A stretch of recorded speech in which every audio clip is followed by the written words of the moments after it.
രാജ്യത്തെ ആദ്യ അന്താരാഷ്ട്ര ജനറേറ്റീവ് ആർട്ടിഫിഷ്യൽ ഇന്റലിജൻസ് കോൺക്ലേവിന് കൊച്ചി തുടക്കം. 2 ദിവസങ്ങളിലായി നടക്കുന്ന കോൺക്ലേവ് മുഖ്യമന്ത്രി പിണറായി വിജയൻ ഉദ്ഘാടനം ചെയ്തു. ഉദ്ഘാടന വേദിയുടെ തത്സമയ ചിത്രം AI സാങ്കേതികവിദ്യയുടെ സഹായത്തോടെ സാമൂഹ്യ മാധ്യമങ്ങളിൽ പങ്കുവച്ചായിരുന്നു ഉദ്ഘാടനം.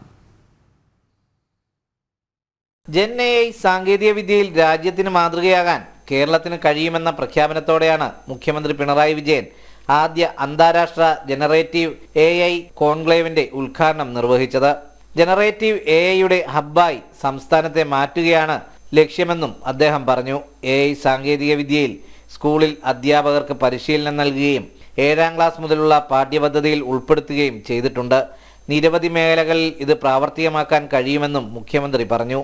A stepping stone towards elevating Kerala into the hub of generative artificial intelligence in the country as we explore AI's transformative potential and its impact on our society and economy.